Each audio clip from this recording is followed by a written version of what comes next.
Hi guys, আসসালামু আলাইকুম। সবাই কেমন আছেন? আশা করি সবাই অনেক ভালো আছেন।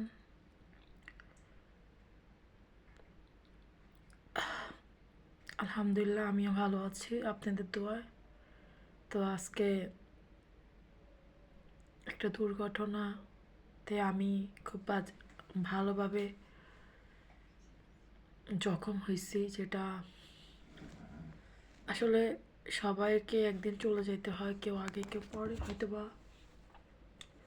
এই আর কি।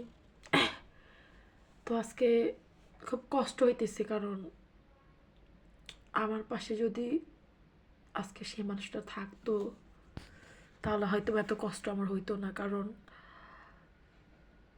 সে একজন ধরার মতো একজন শক্তি থাকতো, একটা খুঁটি থাকতো। সো এখন তো আমার পৃথিবীতে আমার সন্তান ছাড়া আমার কেউ নাই। আমার যখন এই অ্যাক্সিডেন্টটা হয়েছিল তখন বাচ্চা আমার সাথে ছিল। এটা একটা গাড়িতে এই অ্যাক্সিডেন্টটা হয়েছিল আমার। আমার সন্তান প্রচণ্ড পরিমাণ, আল্লাহর কাছে লাখ লাখ শুকর আমার সন্তান ভালো আছে, কিন্তু আমি খুব বাজেভাবে আমার নাকে আঘাত পাইছি। তো আপনারা দেখতে পাইতেছেন, মানে এতদিন যতই কষ্ট চেপে রাখছি ভিতরে, কিন্তু আজকে আসলে না, মানে খুব নিজেকে খুব একা একা লাগতেছে। মনে হচ্ছে আমার পৃথিবীতে কেউ নাই। বাবা মা ভাই বোন সবাই আছে, কিন্তু না থাকার মতো। যাকে অনেক আপন ভাবছিলাম, কাছের মানুষ ভাবছিলাম, যাকে বিশ্বাস করছিলাম, ভাবছিলাম সে কখনো আমাকে ছেড়ে যাবে না, সেও আমার হাতটা ছেড়ে দিল। ভুল আমার ছিল, প্রচুর রাগী ছিলাম। আবার আমি তার যোগ্য ছিলাম না। সো সে অনেক বড় ফ্যামিলির একজন ছেলে ছিল, অনেক সুন্দর ছিল, অনেক স্মার্ট ছিল, অনেক শিক্ষিত ছিল। আমি তার আশেপাশে যাওয়ারও আমার কোনো যোগ্য ছিল না। তো আল্লাহর কাছে হাজার শুক্রিয়া, আল্লাহ আমাকে তার সাথে থাকার জন্য 3.5 বছর দিছিল। এটাই অনেক কিছু। আজকে অনেক কষ্ট হইতেছে, আজকে না, আমার সবসময় হয়, কিন্তু আজকে একটু অতিরিক্ত বেশি হচ্ছে কষ্টটা। কারণ আজকে আমি আঘাত পাইছি, তো আমি তাকে খুব কালো যন্ত্রণা করতাম, খুবই যন্ত্রণা দিতাম।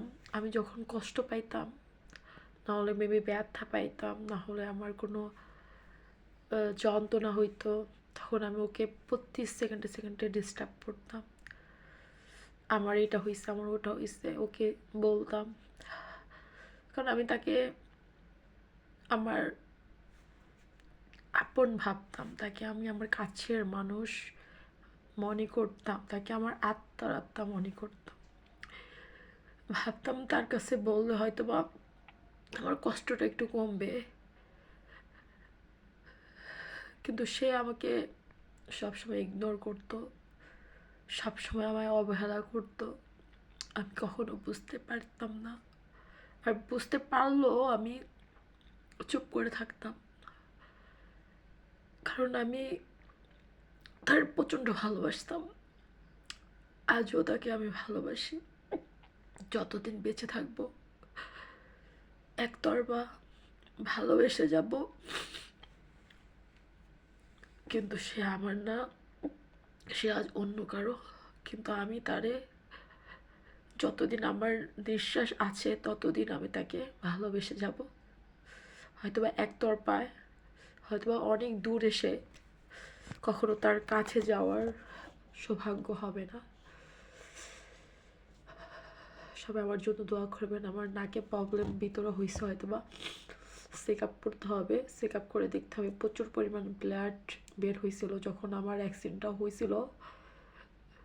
মানে আমি আমার বেবি আমার কোলে ছিল, মানে সবাই আমার বেবিকে আমার কোল থেকে নিয়ে যাচ্ছে, আমি আমার এত প্রবলেম, এত রক্ত ব্লাড বের হচ্ছে, মানে আমার শরীরটা হয়তো আমি একদম হয়ে এলাম। তারপর বেবিকে কাউকে দিই নাই, কারণ কেউ যদি নিয়ে চলে যায় তখন তো আমি পাগল হয়ে যাব।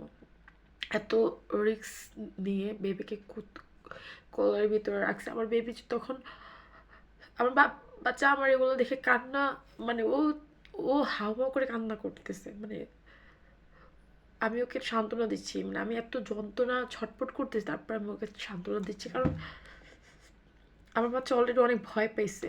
বাচ্চার জন্য সবাই দোয়া করবেন। বাচ্চা আলহামদুলিল্লাহ ভালো আছে, কারণ আমি আল্লাহর কাছে হাজার শুকরিয়া, আল্লাহ তুমি আমার বেবিকে ভালো রাখছো।